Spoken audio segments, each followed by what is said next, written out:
అందరికీ నమస్కారం అండి. ఇది ఒక ప్రత్యేక సందర్భంలో మిమ్మల్ని అందరినీ ఇక్కడ కలుసుకోవటం చాలా సంతోషంగా ఉంది. నేను ఇలాంటి సభల్లో మాట్లాడిన దాన్ని కూడా అనుకోకుండా ఇదొక మంచి అవకాశం. చిన్నప్పుడు ఎప్పుడో చాలా చిన్నప్పుడు అంటే నాకు ఒక 7-8 సంవత్సరాల వయసు ఉన్నప్పుడు మా బందర్లో ఒక ఆర్ఎస్ఎస్ శాఖకి వెళ్తున్నామని మా కజిన్ బ్రదర్ ఒక ఆయన చెప్తూ ఉండేవారు. నాకు ఆయన చూస్తే గొప్ప సంతోషంగా ఉండేది. ఎప్పుడు వైట్ అండ్ వైట్ బట్టల్లో ఉండేవారు, చాలా పద్ధతిగా మాట్లాడేవారు. మిగిలిన వాళ్ళందరిది ఒక భాష, వారొక్కరిది ప్రత్యేకమైన భాష. రామచంద్రుడు వారి పేరు, ఇంట్లో బుజ్జి అని పిలిచేవారు. కానీ ఆయన ఎప్పుడు మాట్లాడినా ఒక ప్రత్యేకమైన గీతలు ఉండేవి, ఒక స్కేల్తో గీసినట్టు ఉండేదన్నమాట. ఆయన ఏం మాట్లాడినా ఏదైనా చిన్న తేడా రాగానే రామచంద్రుడిని అడుగుదాం, ఆయనైతే కరెక్ట్గా చెప్తాడంటే నేను వారి పేరు వల్ల అనుకునేదాన్ని. పేరు కాదు, ఆయన తిరిగే సమాజం వల్ల వారికి అట్లాంటి మాట్లాడే పద్ధతి వచ్చిందని చాలా పెద్ద అయ్యాక తెలుసుకున్నాను. ఇప్పుడు అలాంటి సామాజికుల మధ్యలోనే నిలబడి మాట్లాడే అవకాశం ఇచ్చినందుకు చాలా సంతోషంగా ఉంది.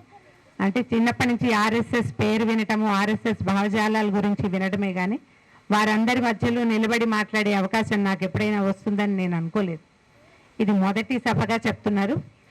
అంటే సప్తశక్తి సంఘం ఈ సమాజంలో మొట్టమొదటి సభగా చెప్పబడుతున్న ఈ సభలో నేను మాట్లాడడం నాకు నిజంగా అదృష్టంగా భావిస్తున్నాను.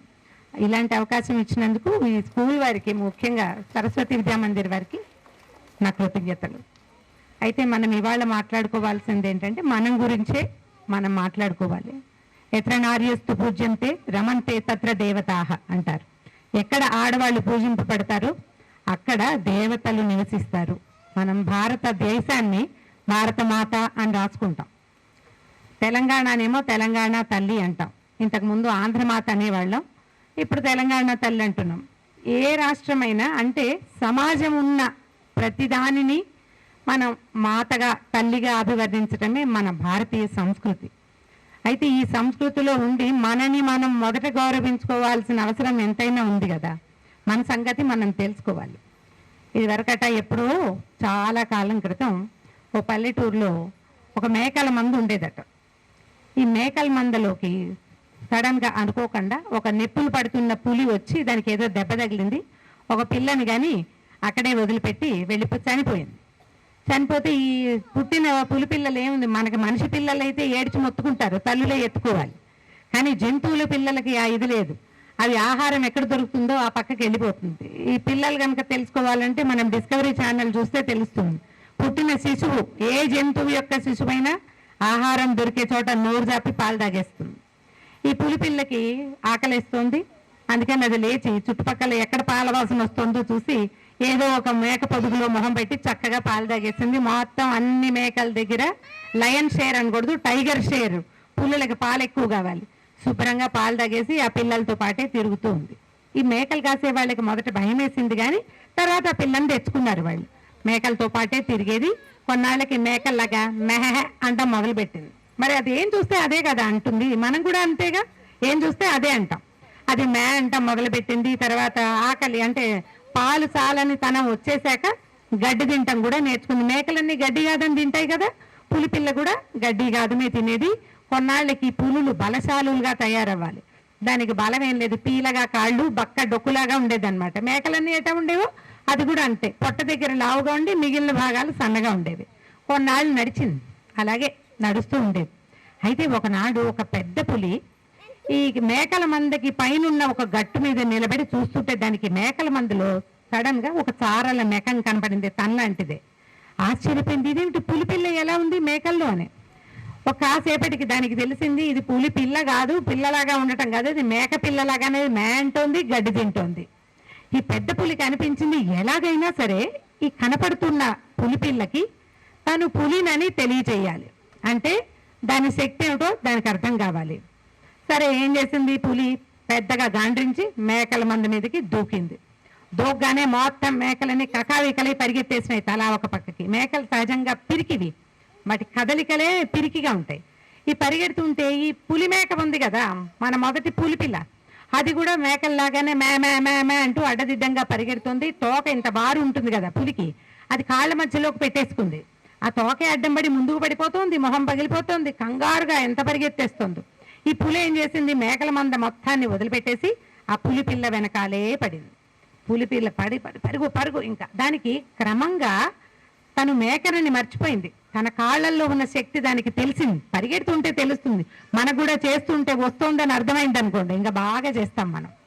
ఈ పులి పరిగెత్తింది. పరిగెడితే ఈ పులి, పెద్ద పులి ఏం చేస్తుంటే మేకలు మొత్తాన్ని వదిలేసి ఈ పిల్ల వెనకాలే పడి దాన్ని ఒక చెరువు గట్టు మీదకి లీడ్ చేసింది. ఆ చెరువు గట్టు మీదకి వెళ్ళాక పులి పిల్లని పెద్ద పులి పట్టేసుకుంది. పట్టుకుంటే ఈ పులి పిల్ల మే మే మే మే అంటోంది. ఈ పెద్ద పులికి ఒళ్ళు మండింది. మే అంటావు నువ్వు, గాండ్రించాలి కదా. దాన్ని తీసుకెళ్ళి ఏం చేసింది, కదలకుండా ఉన్న చెరువులో చూపించింది. చెరువు కొంచెం నీళ్లు కదలకుండా ఉంటే చూడండి, కొంత అద్దంలాగా ప్రవర్తిస్తుంది కదా, నీళ్ళు అలాగే ప్రవర్తిస్తాయి, మనకి చూపిస్తాయి.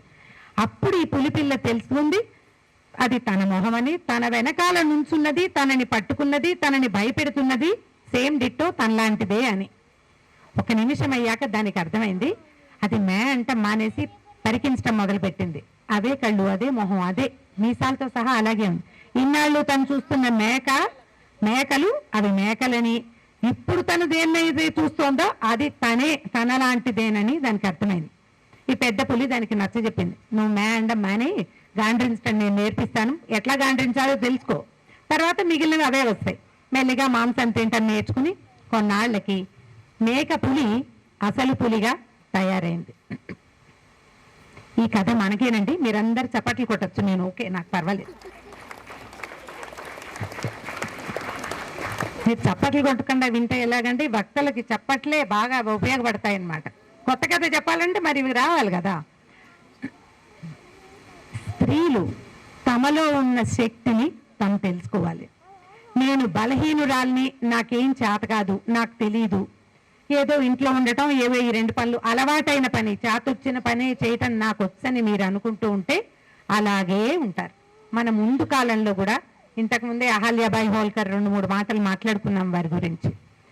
మనలాగానే సాధారణంగా వెనకాల ఉండడానికి అలవాటు పడిన వాళ్ళందరూ కూడా చాలామంది మహారాణులుగా అయ్యి తర్వాత సామ్రాజ్య పట్టాభిషేకాలు చేయించుకుని యుద్ధ భూమిలో కూడా నిలబడి అవసరమైతే యుద్ధం చేసి శాసనాలు చేసి దేవాలయాలు కట్టించి ఇప్పటికీ తమ పేర్లు ఎయిర్పోర్ట్ల మీద తర్వాత కొన్ని టెర్మినల్స్ మీద రాయించుకునే స్థాయిలో వాళ్ళు ఉన్నారంటే వాళ్ళు మనలాంటి వాళ్ళు కదా. వాళ్ళకి ఏమైనా కొమ్ములు ఉన్నాయండి? 2 లేవు, మనలాంటి వాళ్ళే. కానీ వాళ్ళు ఏమిటో వాళ్ళు తెలుసుకున్నారు. మన వల్ల ఏమవుతుందో మనకి అర్థమైతే మనం ఏదైనా చేయగలం.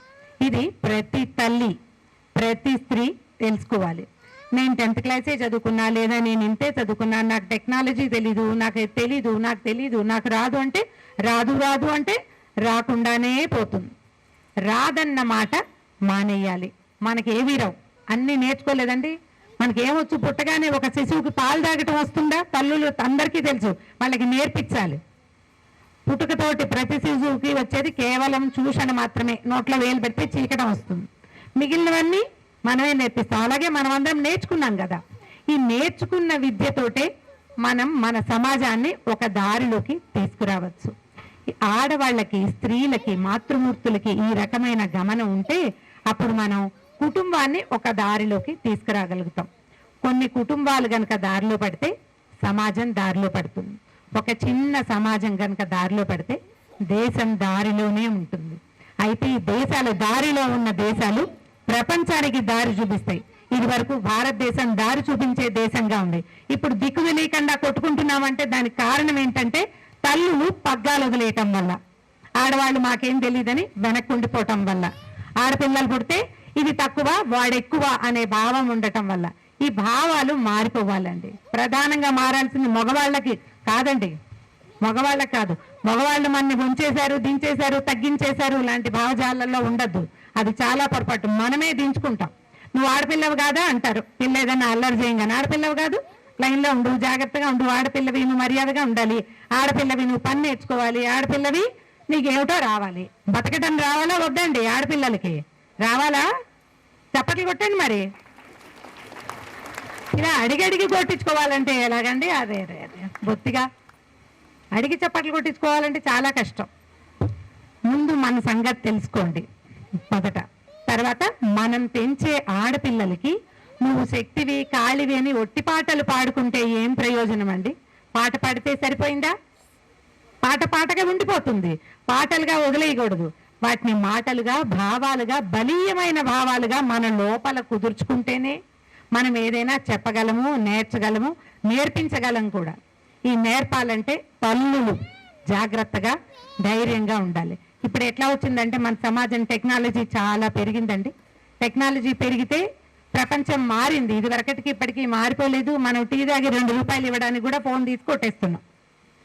అన్ని రకాల పనులు ఫోన్లో అయిపోతాయి. బజార్ వెళ్ళక్కర్లేదు, ఎక్కడికి వెళ్ళక్కర్లేదు, ఎయిర్పోర్ట్కి విమానం ఎక్కడానికి వెళ్ళాలి కానీ టికెట్లు సమస్తమైనవి ఫోన్లలో అయిపోతాయి. ఇంత టెక్నాలజీ పెరిగినా ప్రపంచం తన దారులు చాలా మార్చుకున్నా ఎప్పటికీ మారంది ఒకే ఒకటి ఉందండి, ఆడవాళ్లే పిల్లల్ని కంటారు. అంతే కదా?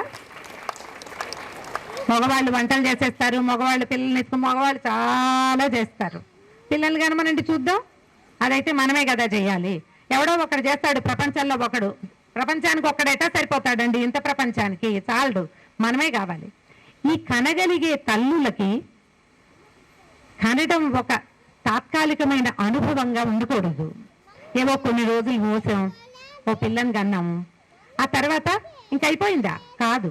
ఈ 9 నెలలు జాగ్రత్తగా లోపల ఉన్న శిశువుని కేర్ఫుల్గా దానికి ఆహారం ఇచ్చి, అది గబుక్కుని మనం ఉలికి పడ్డాం అనుకోండి, నిద్రలో లేస్తే పొట్ట మీద చేసుకుంటారు. అసంకల్పిత ప్రతీకార చర్య అంటారు. ఇన్వాలంటరీగా మనమేమనుకో ఆటోమేటిక్గా చేయి పొట్ట మీదకి వెళ్ళిపోతుంది. అంటే శిశువుని రక్షించే లక్షణము తల్లి లోపల బ్రెయిన్లోనే పెట్టేస్తుంది ప్రకృతి మాత. మరి ఈ లోపల ఉండగానే రక్షిస్తామా? బయటకు వచ్చాక రక్షణ అంటే నీళ్లు పోయటము, పాలు పట్టించడము, తిండి పెట్టడం, బాగా పోషించి లడ్డుగా నున్నగా చేయటం ఒకటేనా? కాదు కదా. మనం అదే చాలా మంది చూడండి, మీరు ఎవరిని చూసినా సరే పిల్ల సన్నగా ఉందేంటి, దీనికి అన్నం పెట్టట్లేదా అంటారు. మీ పిల్ల బుద్ధిగా ఎందుకు లేదు అని ఎవరినైనా మనం అడగగలమండి? మీ అమ్మాయికి బాగా నేర్పట్లేదా అలాంటి వాడు పూర్వకాలం అడిగేవాళ్ళండి. పాతకాలం అమ్మమ్మలు ఎవరింట్లో అయినా ఒక ఆడపిల్ల కాస్త అల్లరిగా ఉండాలి, ఏదైనా పని చేయకపోయినా ఏం చేస్తున్నావు, పిల్లకి పని నేర్పలేదా, నీకు బుద్ధి లేదా అనేవాళ్ళు తల్లిని. ఇప్పుడు తల్లుల్ని అడిగే పరిస్థితి లేదు, మన కర్మ. ఏం అడగలేము మనం.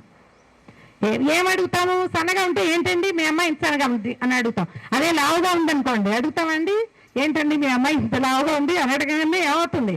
మొత్తం మన ఫ్రెండ్షిప్ అంతా పోతుంది వాళ్ళతోటి. ఫ్రెండ్షిప్లు పోగొట్టుకోవటం ఇష్టం లేక ఉంటే ఉండలే లావుగా మనకెందుకు అని మాట్లాడకుండా ఊరుకుంటాం. పిల్లలు బుద్ధిగా లేకపోతే ఎవరైనా అడిగితే మనకి అరికాలి మంట నెత్తికి ఎక్కిపోతుందండి. ఎప్పుడు కూడా కరెక్షన్ చాలా బాధిస్తుంది కదా. ఎప్పుడో చెప్పాడు కిరాతార్జునీయంలో భారవి, అప్రియస్యతు పథ్యస్య వక్త శ్రోతాచ దుర్లభ అని. మనకి అప్రియము అంటే మనకి నచ్చండి పథ్యము చాలా మంచిది, అది మనకి. అలాంటి విషయాన్ని చెప్పేవాడు లేడు, వినేవాడు లేడు, వక్త లేడు, శ్రోత లేడు, ఎవడు మనకి చెప్పేవాళ్ళు లేరు. ఏ అమ్మమ్మలు ఏ మా నాన్నమ్మలు మంచి మాటలు చెప్పలేరు. మనం వినము, వినలేము, వినదలుచుకోలేదు, గుర్తులేదు, తెలీదు, మర్చిపోయాను అనేస్తాం మనం. ఈ మర్చిపోతే ఏమవుతుందండి? తాత్కాలికంగా ఒక రోజుతో పోదు, ఒక జీవిత కాలం పోతుంది. పిల్లలు బుద్ధిగా లేకపోతే వాళ్ళతోటి ఆ కుటుంబం పాడవుతుంది. అలాంటి కొన్ని కుటుంబాల వల్ల సమాజం పాడవుతుంది. సమాజం పాడైతే భారతదేశం కుదేలైపోతుంది. ఆల్రెడీ సగం కుదేలైన స్థితిలోనే ఉన్నాం. తల్లు దీన్ని గర్భావస్థని అనుభవంగాను, సంతానాన్ని అచీవ్మెంట్ గాను భావించకూడదు, బాధ్యతగా భావించాలి. దీన్ని సరిచేయాలి, సరైన దారిలో పెట్టాలి. మంచి మాట చెప్పాలంటే ముందండి మంచి మాట మనకి రావాలి కదా. మంచి మాటలు మనకి రావాలి, మనకి తెలియాలి, మనం అర్థం చేసుకోవాలి. ఇప్పుడు ఇది మంచి అంటే ముందు మనం ఎక్కడి నుంచైనా కరెక్షన్ తీసుకోవాలి కదా. ఎవరో ఒకళ్ళు మనని కరెక్ట్ చేయడానికి పూనుకుంటే కరెక్షన్ తీసుకునే క్షమత కలిగి ఉండటం చాలా అవసరం. మీరు ఇవాళ రేపండి ఆడపిల్లల్ని కాళ్ళు దగ్గర పెట్టుకుని కూర్చో అని కూడా చెప్పలేం మనం. నేను ఇట్లాగే కూర్చుంటానంటారు. పైగా కొత్త ఫోటోలు చూపిస్తారు, దుర్గాదేవి ఇలాగే కూర్చుంది, ఓ కాలు పైకి పెట్టుకుని ఓ కాలు చాపుకుని కూర్చుంది. నిజమండి, అక్షరాల నేను లేనిది చెప్పట్లేదమ్మా, ఎందుకంటే నేను సోషల్ మీడియాలో ఉన్నాను కదా. దుర్గాదేవి అలాగే కూర్చుందిట. దుర్గ లక్ష చేస్తుంది, నువ్వు చేస్తావా? నీకు అన్నం వండుకుని తినడం రాదు, అన్నం వండుకుని తిండి రాదు. మీ ఇంటికి 4 చుట్టాలు వస్తే నువ్వు 4కి అన్నం వండి పెట్టలేవు, స్విగ్గీని పిలుస్తావు. నువ్వు ఎట్లా దుర్గతోటి పోలికేంటి? నీకు అన్నం వండటం రాదు, పని మనిషి రాకపోతే పని చేసుకోవటం రాదు. నీ అంతట నువ్వు ఒక 10 కేజీల బస్తా బ్యాగ్ మోసుకుని మెట్లెక్కడం రాదు. నీకేంటి దుర్గతోటి పోలిక? మనకి దుర్గతోటి పోలిక ఏంటండి? ఎట్లా మనుషులకి దుర్గతోటి పోలిక ఉంటుంది? మానవ మాత్రం మనకు ఆ దుర్గతో పోలిక. నేను 100 మంది దగ్గర చూశానండి, 100 మంది సోషల్ మీడియా పేజీలు చూసాక కళ్యాణ్ గారు కనపడ్డారు నాకు. మీరు కూడా చూసుంటారు. దుర్గాదేవి ఇలాగే కూర్చుంటుంది, ఓ కాలు పైన పెట్టుకుని ఇంకొక కాలు చాపుకుని కూర్చుందంటే 18 చేతులతోటి 18 ఆయుధాలు ధరించి ఒక రాక్షసుని అంటే ప్రపంచం మొత్తము సంహరించలేని మహిషాసురుణ్ణి చంపగలిగే ఆమె కాలు కింద కాదు నెత్తి మీద పెట్టుకుని కూర్చుంటుంది. నువ్వేం చేస్తావు? ఎవరైనా నిన్ను అనగానే ఏడుస్తావు. నువ్వు నిన్న ఒక మాట అంటే ఓర్చుకోలేవు, నువ్వు నేర్చుకోవు. మీకేం హక్కు ఉందమ్మా అట్లా అలాంటివి చేయొచ్చా? అసలు ఎంత అవమానకరంగా అనిపిస్తుందంటే నాకు, అమ్మవారిని కూడా అవమానించేస్తాం మనం. ఆ స్థాయికి మన సమాజం వెళ్ళిపోతుంది. అందులోకి వెళ్ళొద్దండి. మిమ్మల్ని విమర్శిస్తే విమర్శించబడిన విషయాన్ని సరి చేసుకోవాలి తల్లులు. ఆ విమర్శని తీసుకోగలగాలి. ఆ తీసుకున్న విమర్శని సద్విమర్శ అయితే మంచిది అనుకోండి. అది ఏదో మాట కాదు, మనని సరిచేసే మాట అయితే మనం కరెక్ట్ చేసుకుని మన పిల్లలకి ఈ దారిని చూపించాలి. ఈ పిల్లల్ని దారిలో పెట్టాలంటే ముందు మనం చేయకూడదు కదండి, అబద్ధాలు చెప్పకూడదు కదా. మనకి మహావాక్యాలు కొన్ని ఉన్నాయండి. సత్యం వద ధర్మం చెర. మొదటి సత్యం వద, నిజమే చెప్పు. కుదరలేదు నిజం చెప్పలేవు, నువ్వు నోరు మూసుకుని కూర్చో, అబద్ధాలు చెప్పకు, కనీసం మాట్లాడకుండా ఉంటే సరిపోతుంది. అది కూడా చెయ్యం మనం. ఇప్పుడు పిల్లలకి అరే అబద్ధాలు చెప్పకూడదు అని చెప్తాం మనం కదా, అందరు చెప్తారు. ప్రతి వాళ్ళకి మన అబ్బాయి లేదా మన అమ్మాయి శ్రీరామచంద్రుడు వాళ్ళ వారసుల్లాగా ఉండాలనే ఉంటుంది. మనం ఉండద్దండి, దశరథుడిలాగా ఉండాలి కదా, దశరథుడిలాగా కౌశల్యలాగా మనము ఉండాలిగా. ఎట్లా వెళ్తారు? శ్రీరామచంద్రుడు అయిపోతాడు అబ్బాయి. తల్లులు అబద్ధాలు చెప్పిన పిల్లల తప్పులు కవర్ చేసిన డాడీ వస్తాడు, మాట్లాడకుండా ఉండు, డాడీ వస్తాడు ఆయనకి చెప్పకూడదు, తీస్తే తీసేవలే మాట్లాడకుండా ఉండు, ఇలాంటివి కనుక కవర్ చేస్తే అందుకే భారతదేశం కుదేలైపోయిందంటే. ఇది వరకు పిల్లల తప్పులు పెద్దల దగ్గర దాచేవాళ్ళు కాదు. ఆ సమాజం వేరు. ఒక 50-60 సంవత్సరాల క్రితం పోయింది. ఇప్పుడు ఏమైందంటే మనకి ఏకపుత్రికా యోగం పుట్టింది. అందరికీ ఒక పిల్లాడు లేదా 2 పిల్లలు అంతే కదా. పట్టిందంటలేదండి, యోగం పుట్టింది అంతే. ఈ పుట్టాకేమైంది? ఈ ఒక్క పిల్లాడు వాడు ఏడవకూడదు, వాడు దానికి నెప్పెట్టకూడదు, అమ్మాయి హత్య అవ్వకూడదు, అమ్మాయి చిన్నపుచ్చకూడదు, ఏమిటో బోల్డ్ వచ్చినాయి చాలా భావాలు. ఈ భావాలతోటి ఏమవుతుంది? హత్య అవ్వకూడదంటే మనం నిజం చెప్పకూడదు. నిజమే కదండి హత్యంగా ఉండేది. పెద్ద హత్యం ఏమిటి? నిజం. హాయిగా దాన్ని దాచేస్తే సరిపోతుంది. దాచేశాక ఏమవుతుంది? వాళ్ళు మన నుంచి ఏం దాస్తారో మనకి తెలుసా? మన పిల్లలు వాళ్ళు భయంకరమైన నిజాలు దాచేస్తారు. మనం 10 రూపాయల దొంగతనాన్ని, 10 మార్కుల తక్కువతనాన్ని, లేదా ఎవరింటికో వెళ్ళి ఇక్కడే ఉన్నానని అబద్ధం చెప్పడాన్ని, చిన్న వాటిని కవర్ చేస్తే మన పిల్లలు గంజాయిని దాస్తారు, మాదక ద్రవ్యాలు దాస్తారు, మందు దాస్తారు, ఇంకేమైనా రకరకాలు ఆడపిల్లలు చేయగలిగే వ్యవహారాలు, మగపిల్లలు చేయగలిగే వ్యవహారాలు అన్నిటినీ దాస్తారు. రేపొద్దున బయటపడ్డాక అమ్మ తోటకూర కాడలు నాడే చెప్పకపోయావే అని ఏడుస్తారు.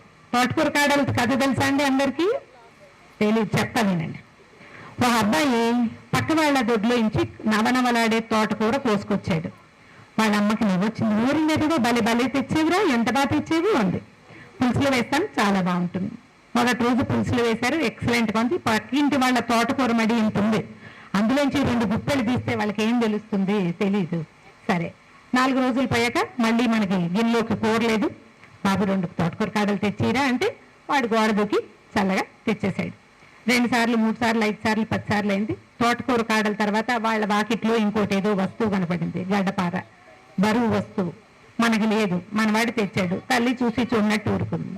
గడ్డపారైంది, గొనుపమైంది, పక్కింట్లో పుస్తకాలు అయ్యాయి, వాళ్ళ ఇంట్లో 10 రూపాయలు అయింది. అక్కడ ఆగుతామా మనం? ఒక్కసారి దొంగతనం రుచి మరిగామా ఇక అసలు మానేదే లేదు, చేస్తూ ఉండటమే. వాడు అక్కడి నుంచి ఇక్కడి నుంచి ఎక్కడి నుంచో రకరకాల దొంగతనాలు చేశాడు. అన్నీ అయిన తర్వాత వాడి 25 ఏళ్ళు వచ్చేసరికి పోలీసులు పట్టుకున్నారు వాడిని. అయ్యో నాయన దొంగతనం తప్పు కాదట్రా, ఎందుకు చేసావురా అని ఏడ్చింది వాళ్ళమ్మ. పిల్లాడు అన్నాడు, అమ్మ తోటకూర కాడన్నాడే చెప్పలేదేంటే ఈ మాట, ఇలాంటి వస్తుందని అప్పుడే చెప్పుంటే ఆనాడే మానేసేవాడిని కదా. తోటకూర కాడల రోజుని చెప్పేస్తే ఇప్పుడు పోలీసులు లేదు, రక్షక భటులు, వ్యవహారము, జైల్లో పడ్డము, జీవితం సర్వనాశనం అయిపోవటం, శాశ్వతంగా వీళ్ళది దొంగ కుటుంబం అనే ఒక ముద్ర వేసుకోవటం, ఇవేవి ఉండేవి కాదు. మొదట చెప్పలేదు కదా, కాబట్టి మొదటి తప్పులు తల్లులు క్షమించకుండా ఉండి పిల్లల్ని సరి చేసుకుంటే సరైన ఆహారము, వండడానికి బద్ధకము అలాంటి ఆలోచనలు చేయకూడదు, వంటకి బద్దకిచ్చకూడదు. పిల్లలు కన్నా తల్లికి ఏ బద్ధకము ఉండకూడదండి. మీరు ఇన్ని నెలలు ఇంత ఈశ్వరాయన ఎట్లా మోసేన్నాను? ఆ బరువు మోసిన వాళ్ళకి అన్నం వండటం కష్టమా, ఓ కూర చేయటం కష్టమా, ఏ పని కష్టం అవుతుందండి? మీరు చూడండి, ఏ మగ పిల్లలకైనా ఒక బరువు వేసి అటు పెట్టి ఓ రోజంతా ఉండమనండి, ఆ బ్యాగ్ దించేదాకా తోచదు. కానీ తల్లి దించుకుంటుందా? 1 నుంచి మొదలుపెట్టి 1 గ్రామ్ వెయిట్ నుంచి మొదలుపెట్టి 10-12 గ్రామ్స్ 10-12 కేజెస్ దాకా మోస్తాం. ప్రతి తల్లి పిల్లల కన్నా ప్రతి తల్లి 10-12 కేజీలు పెరుగుతారు కదా సహజంగా. ఈ బరువంతా మోసుకుంటూ తిరుగుతాం కదా 10 నెలల పాటు. ఎంత కష్టమో, నడవటం కష్టమో, అన్నం అరగదు, నిద్ర పట్టదు, ఎప్పుడు యూరినేట్ అయిపోతుందో తెలీదు, ఎన్ని సమస్యలు ఉంటాయో ప్రెగ్నెన్సీలో అన్నీ మోసేస్తాం. అవన్నీ మోసిన వాళ్ళకి పని బద్ధకం ఉంటే ఎలా కుదురుతుంది? తల్లులకి బద్ధకం లేకపోతే పిల్లలకి బుద్ధిగా ఉంటారు. ఈ ఒక్క ఆలోచన చేసి సరైన ఆహారము, సరైన మాట, సరైన విధానము, సంస్కారాలు తల్లులు నేర్పగలిగితే ప్రపంచం బాగుంటుందండి. ముందు మన కుటుంబ సమాజం ఏమంటారు, ఫ్యామిలీ సొసైటీ అంటారు. ఈ ఒక్కదాన్ని సరిచేస్తే మన ఫ్యామిలీని చూసి పక్క ఫ్యామిలీ, వాళ్ళని చూసి ఇంకొకళ్ళు, వాళ్ళని చూసి ఇప్పుడు మనం అలాగే కదా మారుతున్నాము. ఒక ఇంట్లో 2 ఇంజనీర్లు ఉన్నట్టే మన ఇంట్లో కూడా ఇంజనీర్ ఉండాలి, బీటెక్ చేర్పించేస్తాం. అట్లాగే మంచి కూడా సుగంధము కొంచెం స్లోగా వ్యాపిస్తుందండి, దుర్గంధం స్పీడ్గా వస్తుంది. మన ఇంట్లో అగరవత్తి వెలిగించామనుకోండి, ఒక అరగంటకి కింద వాళ్ళకి వాసన వస్తుంది. అదే ఏదైనా ఎలుగు గనక చచ్చిపోతే అరక్షణంలో కాలనీ అంతా చుట్టుపెట్టేస్తుంది ఆ వాసన. దుర్గంధాలు తొందరగా వ్యాపిస్తాయి. సుగంధాన్ని వ్యాప్తి చేసే బాధ్యత గనక తల్లులు తీసుకుంటే అమ్మ చాలా బాగుంటుంది. ఈ ప్రయత్నం చేయాలి. దీంతో పాటు ఏం చేయాలి? ఒకటి చెప్పట్లేదు ఇష్టం. దీంతో పాటు పర్యావరణాన్ని బాగు చేసే పని కూడా ప్రభుత్వానిదని భావించద్దు. గవర్నమెంట్ మన వల్ల ఏర్పడుతుంది ఎక్కడైనా సరే. ఇప్పుడు 75 సంవత్సరాలు అయింది మనకి స్వతంత్రం వచ్చి. దానంతటా ఏర్పడిన ప్రభుత్వం ఏముందమ్మా? మనమే కదా చేసాం. ప్రజల వల్లే ప్రభుత్వం. ఇప్పుడు ప్రభుత్వం చేయాలంటే మనం ఏం చేయమా? మన వల్లే కదా ప్రభుత్వం నడుస్తుంది. మనం కట్టే ప్రతి ట్యాక్స్ రూపాయి వల్లే ప్రభుత్వంలో లక్షల కోట్ల జీతాలు వెళ్తున్నాయి. వాళ్ళందరూ కర్మచారులంతా పనిచేస్తున్నారు. అంటే మనతోటే ప్రభుత్వం కదా. ఈ ఆలోచన ఉంది. మన ఇంటిని మనం శుభ్రంగా ఉంచుకోవాలంటే బేసిక్ నీడ్స్లో కొంచెం జాగ్రత్తలు వహించాలి. పర్యావరణానికి మొట్టమొదట ఇబ్బంది పెట్టేది ప్లాస్టిక్కే. మనకి ఇది తెలీదు. ఒక 30-40 ఏళ్ల క్రితం పంచదార తేవాలంటే పేపర్లో కట్టించేవాళ్ళు. అంతకుముందు పంచదార దేంతో కట్టించేవాళ్ళండి? ఎవరికైనా తెలుసా? పేపర్లు నాచినప్పుడు. అంతకంటే ముందు ఏం చేసేవారమ్మా పెద్దవారు? మీకు తెలుసు, బిస్తరాకుల్లో కట్టేవాళ్ళ. మనకి ఆకులు దొరికేవి. అవేమి ఖరీదు కాదు. శుభ్రంగా ఆకులు కోసుకురావటం, 3-4 ఆకుల్ని మడిచేస్తే చక్కగా పంచదారలు కట్టించేవాళ్ళు అన్ని. అప్పుడు ఆ ఆకులు మళ్ళీ పర్యావరణానికి మంచిదే. మనం తెచ్చిన పేపరే పర్యావరణానికి కొంచెం కష్టం. దాని తర్వాత పరమ సులువుగా ఉందని భావించి అద్భుతంగా ఉంది, ఎంత హాయిగా ఉంది. ప్లాస్టిక్ కవర్లండి. మా చిన్నప్పుడు షాప్లో ఎక్కడైనా ఇస్తే ఏదో బంగారు వస్తువులుగా దాచుకునే వాళ్ళం చాలా జాగ్రత్తగా. నిజం, రేరుగా ఉండేది. బట్టల షాపులో ఓ కవర్ ఏంటి బాగా 1000 రూపాయలు కొంటే, ఆ రోజుల్లో 1000 అంటే ఇప్పుడు 50,000తో సమానం. 1000 రూపాయల బిల్ అయితే పెళ్ళిళ్ళప్పుడు 2-3 ప్లాస్టిక్ కవర్లు ఇస్తే ఆ కవర్ ఎవరింటికైనా వేస్తే మళ్ళీ వెళ్ళి తెచ్చుకునేవాళ్ళు మా ఊళ్ళలో. నిజం, అలా జరిగేది. అయితే అంత బంగారంగా చూసిన ప్లాస్టిక్ మన జీవితాలను రోడ్డు మీద పెడుతోందని మనకి ఇప్పుడు తెలిసింది. మనకి స్థానం లేదు, ఎందుకంటే మొత్తం భూమంతా ప్లాస్టిక్ ఉంది. మనం వాడి పారేసినవే అవి. కొంచెం వాడకం తగ్గించే ఆలోచన తల్లులే గనక చేయటం, నీళ్ళల్లో మొదలు పెడితే ఏ వస్తువైనా మనం ప్లాస్టిక్ కవర్లో, పేపర్ కవర్లో తేవటం, దాన్ని మళ్ళీ రీయూజ్ చేయటం, రీయూజ్ చేయగలిగే ప్లాస్టిక్నే కొనుక్కోవటం. ఇది కొంచెము కొద్దిగా ఆలోచన ఉంటే కానీ ఈ పని అవ్వదండి. మన అబ్బాయికి అన్నం పెట్టడం ఏంటండి, కళ్ళు మూసుకునైనా కుడిచేత టకటక పెట్టేస్తాం. కానీ ఏదైనా కొనేటప్పుడు, చేసేటప్పుడు మాత్రం కొంచెం జాగ్రత్తగా ఆలోచించి చేయాలంటే ముందు బ్రెయిన్ పెట్టాలి కదా. అటెంటివ్గా చేయాలి, శ్రద్ధగా చేయాలి. కొంచెం శ్రద్ధగా కనుక ఈ వస్తువు దీనికి ఉపయోగపడుతుంది, దీని తర్వాత మళ్ళీ దేనికి ఉపయోగించవచ్చు అనేది ఒక ఆలోచన కనుక చేస్తే ఎక్కువ ప్లాస్టిక్ వేస్టేజ్ ఉండదు. మనం చూస్తామా, ప్రతి 3 నెలలకి వాటర్ బాటిల్స్ కొంటారు. కొంచెం చెయ్యొద్దండమ్మా, పిల్లలు స్కూళ్ళకి వాటర్ బాటిల్స్ కొనేవాళ్ళు మొహమాట పడి ఎవ్వరు చెయ్యొత్తరండి. చూడండి, మీరు బాటిల్స్ కొంటాము, తర్వాత లంచ్ బాక్సులు కొంటాము, స్నాక్స్కి బాక్సులు కొంటాము. కొద్ది రోజులకి అది గీతలు పడిపోతాయి, మురికైపోతాయి, పిల్లలే పారేస్తారు, మళ్ళీ కొనుక్కొస్తాము. ఈ పారేసినవి ఎక్కడ పోతాయమ్మా? మాయమైపోతాయా? పోవు. భూమి మీదే ఎక్కడో చోటు ఉంటాయి గ్యారంటీగా, మన ఇంట్లో లేకపోతే పక్కింట్లో ఉంటాయి, స్కూల్లో ఉంటాయి. వాళ్ళందరూ ప్లాస్టిక్ చెత్త. నేను ఒక స్కూల్కి వెళ్ళాను ఇటీవల, వెళ్తే ఒక రూమ్ నిండా ఏమిటో బోల్డ్ సామాన్లు ఉన్నాయి. స్టోర్ రూమ్ అనుకున్నా, స్టోర్ రూమ్ కాదండి, అది ట్రాష్ రూమ్ అని చెప్పారు. ఓ ఇంత గది ఉందండి కనపడుతుందంత, దాని నిండా పిల్లలు వదిలేసిన వాటర్ బాటిల్స్, లంచ్ బాక్సులు అవన్నీ చెత్త పేర్చారు. ఏం చేస్తారంటే అవన్నీ రీసైక్లింగ్కి పంపిస్తారట. అందుకని ఎక్కడెక్కడ మిగిలినవి తీసుకెళ్ళి ఓ రూమ్లో పెడతారు. ఒక రూమ్ అంతా, ఒక క్లాస్ రూమ్ అంతా ఒట్టి ట్రాష్, అన్ని ఇవే. పిల్లల బ్యాగులు, కొంతమంది బ్యాగులు వదిలేస్తారు, మళ్ళీ కొత్త బ్యాగ్ తెచ్చేసుకుంటారు. పాత బ్యాగ్ తీసుకెళ్ళమంటే వాడు చచ్చినా తీసుకెళ్ళి పిల్లాడి ఇంటికి. తల్లులు కూడా ఊరుకుంటారు. కొనగలిగి ఉన్నాం కదా మనం. డబ్బులు ప్లాస్టిక్ వాటి మీద వేస్ట్ చేయటం అంటే భారతీయులకు ఉన్నంత సరదా ఇంకెవరికీ లేదట. మనకే బాగా చేస్తాం మనం వేస్టేజ్. దాన్ని మానేయండి. మనం సంవత్సరానికి ఎన్ని బాక్సులు కొంటున్నాం, వీటికి ఎన్ని రూపాయలు అవుతున్నాయి, ఎన్ని వాటర్ బాటిల్స్ కొంటున్నాం అని గనక ఒక్కసారి లెక్క పెట్టుకుంటే ఖచ్చితంగా ఈ లెక్కల ఈ సంవత్సరం ఉన్న రేటు ప్రకారం మనం తేపకు ఒక 10 గ్రాముల బంగారం కొనుక్కోవచ్చు. ఇవాళ ఉన్న రేటు ప్రకారం ఒక్కో తల్లి ఒక్కొక్క 10 గ్రాములు కొనుక్కుంటే, ఇంతమంది తల్లులు కొంటే ఇంత బంగారం అగును. లెక్క పెట్టండి అమ్మా, చాలా అవుతుంది కదా. వేస్టేజ్ ఎక్కువ చేసినాం. ఎందుకంటే మనకి చూడండి కలర్ఫుల్గా కనిపిస్తాయి, రంగులు ఆకర్షిస్తాయి. వాటర్ బాటిల్ చేతితో పట్టుకెళ్ళాం, కొనేసుకుంటాం. 20 రూపాయలు ఇస్తే సరిపోతుంది. 20 రూపాయల నీళ్లు లోపలికి వెళ్తాయి, బాటిల్ ఎక్కడికి వెళ్తుంది? ఈ ఆలోచన ఆడవాళ్ళు కనుక చేస్తే, మనమే కదా ప్రయాణాలకి ప్యాక్ చేస్తాము, ఓ 4 వాటర్ బాటిల్స్ ఖచ్చితంగా పట్టుకెళ్తాం, మళ్ళీ వెనక్కి తెచ్చేయటం. రీయూజబుల్ ప్లాస్టిక్నే కొనుక్కుంటాం, మళ్ళీ వాడచ్చు. దీంట్లో ఫుడ్ గ్రేడ్ ప్లాస్టిక్ అని పెడతారు ఒక పేరు, అంటే ఆహారానికి వాడుకోవచ్చు అనమాట. దానికి కూడా నండి ఫుడ్ గ్రేడ్ ప్లాస్టిక్ అంటే మన తరాల వెంబడి వాడమని కాదు, అది 30 యూసేజీలు 20 యూసేజీలు మాత్రమే ఉంటాయి. 20 సార్లు వాడుకోవచ్చు. ఆ 20 సార్లు తర్వాత అది తీసేయాలంటే మనకేం ఉండాలండి? గమనం ఉండాలి, మనం ఇన్ని రోజుల నుంచి వాడుతున్నాము అని. మనం ప్రతిదానికి ఎక్స్పైరీ డేట్ చూసుకుంటామా? గ్యాస్ బండ మనకి గ్యాస్ అయిపోతుంది కదా, అయిపోతుంది, కొత్త సిలిండర్ పెడతాం. ఎంతమంది డేట్ ఇస్తారమ్మా సిలిండర్ మీద? నేను కూడా వేస్తారా? మిగిలిన వాళ్ళంతా నేర్చుకోండి దయచేసి, ఇది ఒక వ్యాలిడ్ పాయింట్. మీరు సిలిండర్ మార్చగానే ఆ రోజు ఆ నెల డేట్ వేసి పెట్టండి. మీరు నెక్స్ట్ మంత్ తర్వాత నెల మళ్ళీ గ్యాస్ బుక్ చేస్తాం కదా, చేస్తామా? గ్యాస్ అయిపోయాక అప్పుడు డేట్ చూస్తే మీరు ఎంత వాడారు అనేది మీకు కనపడుతుంది. ఈ అవగాహన అవసరమేనా కాదండి? కదా, ఇది ఒక బేసిక్ పాయింట్. ఇదే విషయాన్ని మీరు ప్రతి వస్తువు మీద మీ బ్రెయిన్లో ఉంచుకోండి. దీనంత ఉపయోగపడే విషయం ఇంకొకటి నేను చెప్పలేదని మీకు ఖచ్చితంగా అర్థమవుతుంది. ఇదే అన్నిటికంటే ఎక్కువ ఉపయోగపడేది. ఇది మనం కొనుక్కునే హ్యాండ్ బ్యాగుల దగ్గర నుంచి, హ్యాండ్ బ్యాగులు, మనం ఏదైనా మేకప్ మెటీరియల్ కొనుక్కుంటే అవి, వాటన్నిటికీ ఉపయోగపడుతుందండి. ఆ రోజు తెచ్చాం, ఈ రోజు దాకా మనకు కొంచెం తెలుస్తాయి, పప్పులు బియ్యాలు తెలుస్తాయి, ఇన్ని రోజులు వచ్చాయి అని అవగాహన ఉంటుంది. ఇవన్నీ రాసుకోవాలా అని అడుగుతారు. వాడండి బ్రెయిన్, రాసుకోక్కర్లేదు. ఎందుకంటే భారతదేశంలో ఆర్యభట్ట లాంటి వాళ్ళు పుట్టిన దేశం.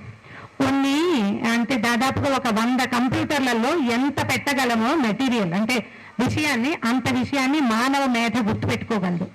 ఎవరెవరికి తమ ఫస్ట్ స్కూల్కి వెళ్ళిన విషయం గుర్తుందండి? గుర్తుందా ఎవరికైనా? అమ్మ మొదటి స్కూల్కి వెళ్ళిన విషయం అమ్మ మీకు గుర్తుందా? ఎన్నో ఏట స్కూల్కి వెళ్ళారు మీరు? 5కి బాగా జ్ఞాపక శక్తి ఉండాలి, కానీ మీకు గుర్తులేదు. అది ఇంకా ఎవరెవరికి గుర్తుంది? మీరు కూడా. ఓకే, ఇంకా మీరు ఇక్కడున్న కెమెరా వాళ్ళు, అక్కడున్న వాళ్ళు కూడా మీరు కూడా చేయొచ్చు. స్కూల్కి వెళ్ళిన విషయం గుర్తుందా? ఫస్ట్ స్కూల్ డే లేదు, నాకు గుర్తుంది, నేను గుర్తుపెట్టుకున్నా. కొన్ని మర్చిపోతాం, మీరు కూడా గుర్తుపెట్టుకున్నారు. ఇప్పుడు మన చిన్నప్పుడు మన ఇంటికి వచ్చిన చుట్టాలు, మనం వెళ్ళిన ఊళ్ళు, అలాంటివి జ్ఞాపకం ఉంటాయి. ఎలా ఉన్నాయి అవన్నీ మర్చిపోవద్దు. మనం మాట్లాడుతూ ఉండటం వల్ల, గుర్తు చేసుకోవటం వల్ల కదా. ఇలాంటి గుర్తు పెట్టుకోవాలి అనే ఒక గమనం ఉంటే, ఆ సింపుల్ లా అండి. రాత్రి 10ంటికి పడుకున్నాం, పొద్దున్నే 5ంటికి లేచి మనం ఎక్కడికో వెళ్ళాలి. 5:45కే మనకి మెలకు వస్తుందా రాదా? వస్తుంది. అలారం మోగితేనే మెలకు వచ్చేవాళ్ళు కొద్దిమందే ఉంటారు. ఆడవాళ్ళకి అలారం కంటే గంట ముందు లేచేస్తారు చాలా మంది. లోపల ఉంటుంది అలారం, బ్రెయిన్లో ఉంటుంది. మీరు ఎంత విషయాన్నైనా జ్ఞాపకం పెట్టుకోగలరండి. ఏ వస్తువు ఏ నెలల్లో కొన్నాం. క్రేయాన్లు మొత్తం పిల్లలు స్కూల్ అయిపోయి చూస్తే మన ఇంట్లో ఎన్ని ఉంటాయి, అన్ని మూలల. అవన్నీ వేస్టేజే, అదంతా భూభారమే, అదంతా డబ్బు ఖర్చే. ఈ గమనాన్ని మాతృమూర్తులు గనక కొంచెం జాగ్రత్తతోటి వ్యవహరిస్తే భూమికి ఇంత భారం కాదండి. మన ప్రకృతిని కాపాడడానికి మనం చేయగలిగిన విషయం ఏంటి అని ఆలోచిస్తే ఇంట్లో చెత్తలు, అనవసరమైన వస్తువులు వీటిని చేర్చకుండా ఉంటే వస్తుభ్రాంతి కొంచెం ఎక్కువగా ఉంటుంది. ఆడవాళ్ళకి చాలా ఎక్కువ ఉంటుందండి. నీకు ఉన్నా కాబట్టి నేను ఇంత బాగా చెప్పగలుగుతున్నా. వాళ్ళైతే నేను అనలేను, మగవాళ్ళకి ఉంటుంది అనగానే వాళ్ళు పొట్టేస్తారు. మీకెలా తెలుసు? నా విషయం నాకు తెలుసు కాబట్టి ఈజీగా చెప్తున్నాను. వస్తుభ్రాంతి తగ్గించుకుని ప్లాస్టిక్ వాడకాన్ని కొంచెం తగ్గించి పర్యావరణానికి హితం కలిగే విషయాల మీద ఆసక్తి పెంచుకుంటే మనం పిల్లల్ని సరిచేస్తాం, సమాజానికి ఉపయోగపడుతుంది, దేశం మరింతగా ముందుకెళ్తుంది. ఆపేమని చప్పట్లు కొడుతున్నారు కాబోలు. నా టైం కూడా అయిపోయింది అనుకుంటా బహుశా. థ్యాంక్ యూ వెరీ మచ్ అండి. మళ్ళీ ఇంకెప్పుడైనా అవకాశం వస్తే ఇంకొకసారి మాట్లాడుకుందాం. జై కీర్తిశ్రీ వాక్యనారీణాం స్మృతిర్మేధ ధృతిక్షమ. అంటే ఈ సప్త శక్తులను కలిగి ఉన్నటువంటి ఈరోజు మన వేదికను అలంకరించినటువంటి శ్రీమతి రమారావు గారికి, సోదరి సక్కుబాయి గారికి, మన పాఠశాల ప్రధానాచార్య శ్రీమతి విజయలక్ష్మి గారికి, అలాగే వేదిక ముందు ఆసీనులైనటువంటి మన ప్రాంత కార్యదర్శి, తొలి మహిళా ప్రాంత కార్యదర్శి శ్రీమతి అనఘా వెంకటలక్ష్మి గారికి, విచ్చేసినటువంటి మాతృమూర్తులందరికీ, ప్రబంధకారిణి సభ్యులకు, ఆచార్యులకు అందరికీ నా యొక్క నమస్కారం. సంఘ శతాబ్ది ఉత్సవాల సందర్భంగా మనము ఈరోజు ఈ మాతృశక్తి సమ్మేళనాలు చేసుకుంటున్నాము అనేది మనకు ఇప్పటి వరకు తెలిసిన విషయం. సప్తశక్తి సంఘం పేరుతో మనం ఈ సమ్మేళనాలు చేసుకుంటున్నాము. చాలా విషయాలు మన పెద్దలు చెప్పారు, ఇప్పుడు మన వక్తలు చాలా మంచి విషయాలు చెప్పారు. అసలు ఈ సంస్థ ఏంటి, మనం ఈ సంస్థలో మనం ఇప్పుడు దీని ఈ చేసే కార్యకలాపాలు ఏంటి, ఈ సంస్థ ఏంటి అని మన సంస్థ గురించి ముందు ఒక 2 మాటలు కొద్దిగా మన సంస్థ గురించి చెప్తాను. మన విద్యాభారతి సంస్థ, విద్యాభారతి అఖిల భారత శిక్షా సంస్థ అని ఢిల్లీ కేంద్రంగా నడుస్తున్నాయి మన పాఠశాలలు. ఒక సింగిల్ ఎజెండా ఇది కాకుండా అంటే ఇప్పుడు ప్రైవేట్ స్కూల్స్ ఒక కార్యవర్గము, ఒక ఓనర్ అలా ఉంటారు, అలా కాదు మనది. ఇది అక్కడ ఢిల్లీ కేంద్రంగా నడుస్తున్న పాఠశాలలు. సరస్వతి విద్యామందిర్, కొన్ని చోట్ల వీటిని సరస్వతి శిశు మందిర్లని కూడా అంటారు, సరస్వతి విద్యాపీఠం ఆధ్వర్యంలో నడుస్తున్నాయి. తెలంగాణలో మొత్తం మనకి 179 పాఠశాలలు ఉన్నాయి. మనము ఇప్పుడు కూర్చున్న ఈ సరస్వతి విద్యామందిర్ కేశవనగర్ పాఠశాల 1973లో ప్రారంభమైంది ప్రతాప్ నగర్లో. తర్వాత ఈ ప్రాంగణంలోకి మార్చబడింది. రీసెంట్ గా మనం 50 years అంటే స్వర్ణోత్సవాలు జరుపుకున్నాము, మీరందరూ కూడా వచ్చి ఉన్నారు. ఇప్పుడు వజ్రోత్సవాల దిశగా అడుగులు వేస్తున్నాయి. మన పాఠశాల ప్రారంభించి 50 సంవత్సరాలు, అప్పటి వరకు మనలో సగం మంది మేము పుట్టిలేము, మనకన్నా సీనియర్, అంత పురాతనమైన పాఠశాల. ఇప్పుడు మనం గల్లీ గల్లీకి పాఠశాలలు చూస్తున్నాము. 2, 3, 5 సంవత్సరాలు, 10 సంవత్సరాలు అంత కాలము మనది ఎంతో ఉన్న పాఠశాల అన్నమాట. ఈ పాఠశాల నుండి ఇప్పటి వరకు 42 10th బ్యాచెస్ బయటికి వచ్చాయి. కొన్ని వేల మంది పిల్లలు విద్యను అభ్యసించి బయటికి వెళ్ళారు. వారు సమాజంలో డాక్టర్లుగా, ఇంజనీర్లుగా, IAS IPS ఆఫీసర్లుగా, ఉపాధ్యాయులుగా చాలా రంగాల్లో స్థిరపడ్డారు. స్థిరపడి సమాజానికి సేవ కూడా చేస్తున్నారు. సినీ రాజకీయ రంగాల్లో కూడా ఉన్నారు ఈ పాఠశాల నుండి వెళ్ళిన విద్యార్థులు. రీసెంట్ గా మన సైరా డైరెక్టర్ నరసింహారెడ్డి వారిని కలిసినప్పుడు వారు జమ్మికుంట శిశు మందిర్ పూర్వ విద్యార్థి. మేము శిశు మందిర్లో నేర్చుకున్న రామాయణ, భారత, భాగవత శ్లోకాలు, వాటితో మేము పొందిన సంస్కారంతో ఏ ఫీల్డ్లో ఉన్నా కూడా మేము రాణించగలుగుతున్నాము. సినీ ఫీల్డ్లో రాణించడం అంత ఈజీ కాదు. ఈవెన్ రాజకీయ రంగాల్లో కూడా ఇప్పుడు ఎంతో మంది కేంద్ర మంత్రులుగా సేవలు అందిస్తున్నారు మన విద్యార్థులు, ఇక్కడి నుండి వెళ్ళిన వాళ్ళు. నేను కూడా ఈ పాఠశాల పూర్వ విద్యార్థిని కావడము నా యొక్క అదృష్టంగా భావిస్తాను. మన పాఠశాలలోని విద్యార్థులు దేశభక్తి, హిందుత్వ నిష్ఠ,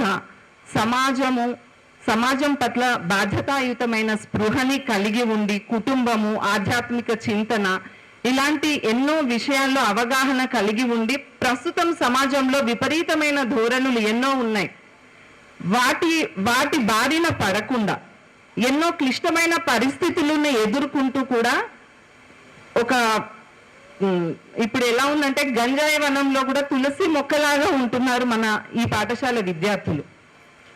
భారతదేశం మొత్తంలో ఉన్నాయి మన ఈ పాఠశాలలు. ప్రతి చోట ఇదే ప్రార్థన, ఇదే విధంగా ఇలాగే నడుస్తాయి మన ఈ స్కూల్స్ అన్ని కూడా. విద్య అంటే కేవలం బోధించడము, మార్కులు ఒక్కటే మన లక్ష్యం కాదు. అందులో మన ఈ సరస్వతి శిశు మందిరాల లక్ష్యం అసలే కాదు. విద్య అంటే ఒక విద్యార్థి యొక్క సమగ్ర వికాసం, వ్యక్తిత్వ వికాసం. సంఘం మాట ఒకటి ఏముంటుందంటే వ్యక్తి నిర్మాణమే దేశ నిర్మాణం.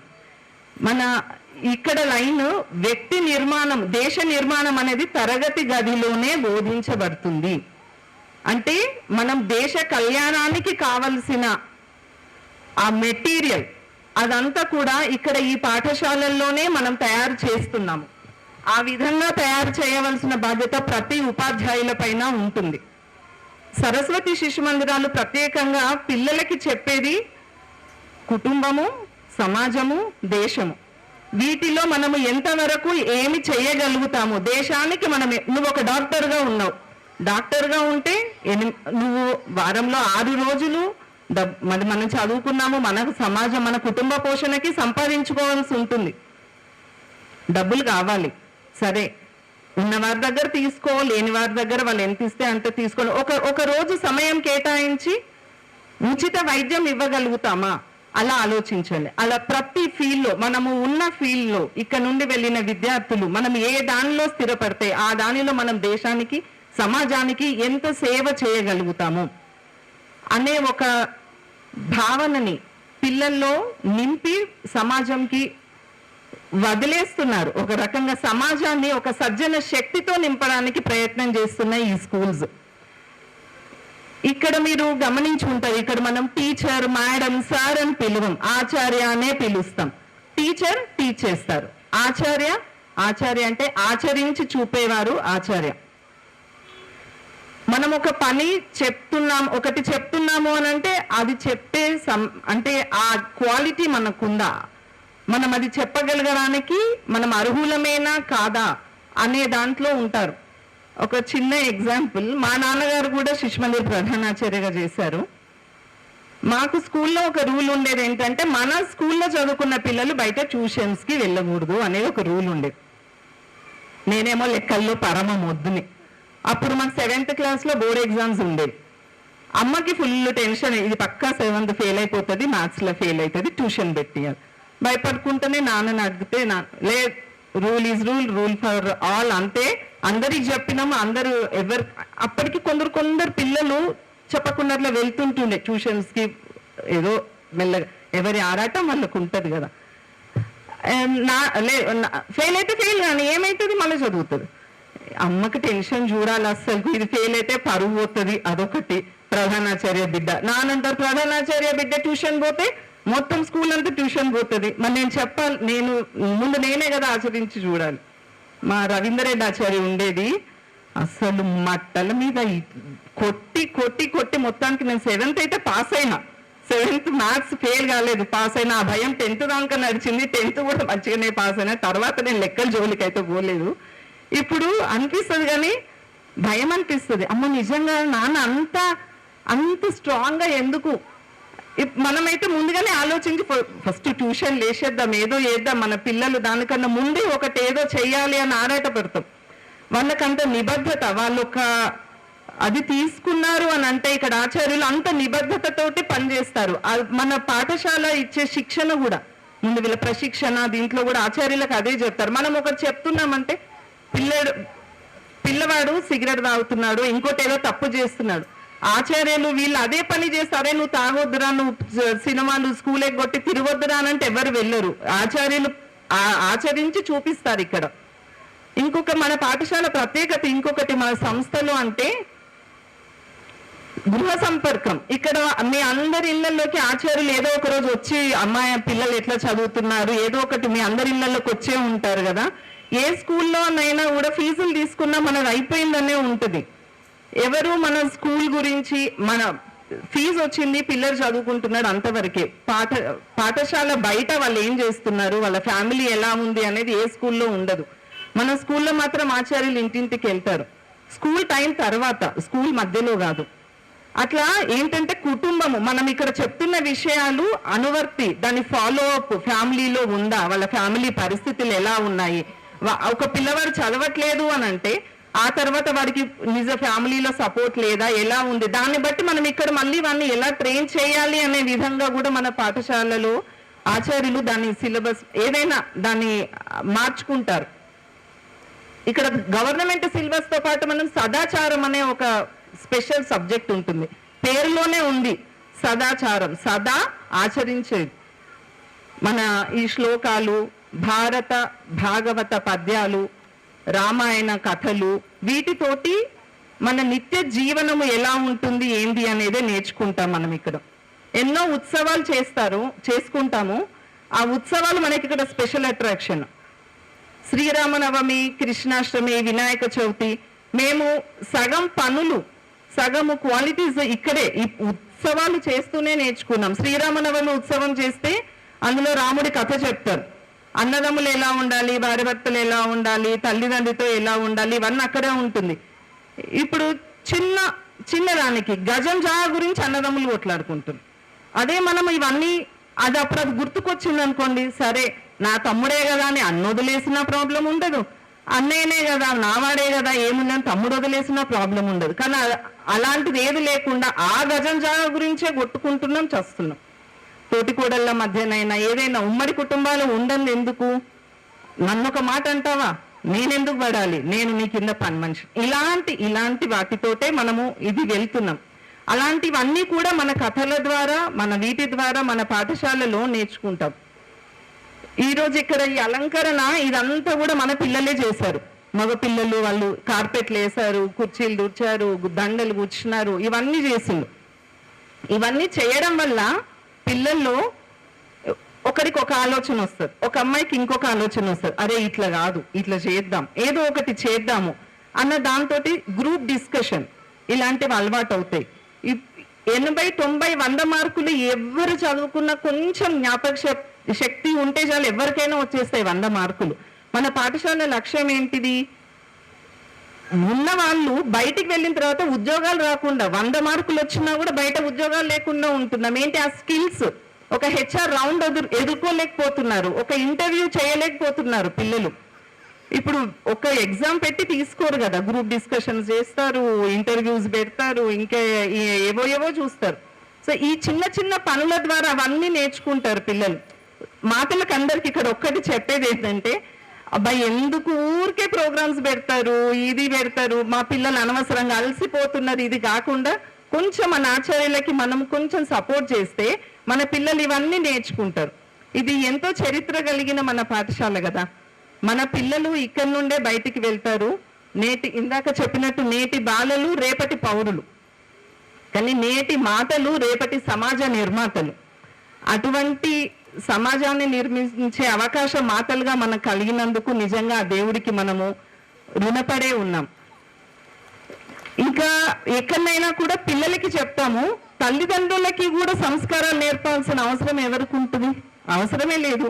వాళ్ళ ఇష్టం, వాళ్ళు ఎట్లుంటే మనకేంది అని వదిలేయం. ఇక్కడ వదిలేకుండా ఇలాంటి అవగాహన కార్యక్రమాలు, అందులో భాగంగానే ఈ రోజు మనం ఈ సప్తశక్తి సంఘం అనే కార్యక్రమాన్ని ఇక్కడ నిర్వహించుకుంటున్నాం. ఎందుకంటే మన మాటలు జాగృతం అవ్వాలి. అది ఆ మేకల్లో కలిసిపోయిన పులిలాగా ఉండకుండా మన మాటలు, మన సప్తశక్తులు ఏంటిది అనేది మనకు తెలిసినప్పుడు మనము మన పిల్లవాడిని, మన అమ్మాయిని ఇంకా ఎంత చక్కగా నిర్మించగలుగుతాం, ఎంత ఆరోగ్యవంతమైన సమాజాన్ని మనం సృష్టించగలుగుతాం. సమాజం అంటే మనమే, ఇంకెవరో కాదు కదా. మన ఈ నాయకులను ఎన్నుకున్నది మనమే, సమాజ నిర్మాతలు మనమే, సమాజం అంటే మనమే. అయితే ఈ సమాజాన్ని నిర్మించే దీంట్లో మనం ఇంకా నిబద్ధతతో పనిచేయాల్సి ఉంటుంది. మన పిల్లలని, ఇప్పుడు సమాజంలో ఎన్నో పెడదోడలు ఉన్నాయి, వాళ్ళు వినట్లేదు, చదవట్లేదు, లేదంటే టీనేజ్ పిల్లలు వేరే అట్రాక్షన్స్, ఇందాక చెప్పినట్టు మాదక ద్రవ్యాలే కానివ్వండి, ఇంకేదైనా కానివ్వండి. అదే బయటికి ఆడపిల్లని పంపించాలంటే భయం అవుతుంది మధ్యలో. అస్సలు సొసైటీ బాగాలేదు. సొసైటీ ఎవరు? మనమే.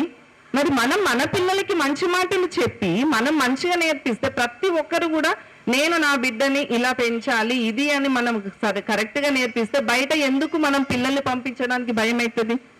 ప్రతి ఒక్కరు అలాగే ఆలోచన చేసినప్పుడు ఆరోగ్యవంతమైన సమాజమే కదా నిర్మితం అవుతుంది. ఈరోజు ఇక్కడ మన వక్తలు చెప్పినట్టుగా ఈ విషయాలని మనం కానీ ప్రతి ఒక్కటి మన జీవితానికి అన్వయించుకొని మన నిత్య జీవితంలో వీటిని మనం అనుసరించగలిగితే మనం ఒక మంచి సమాజాన్ని మనం నిర్మించవచ్చు. ఆ శక్తి మనకు మాత్రమే ఉంది.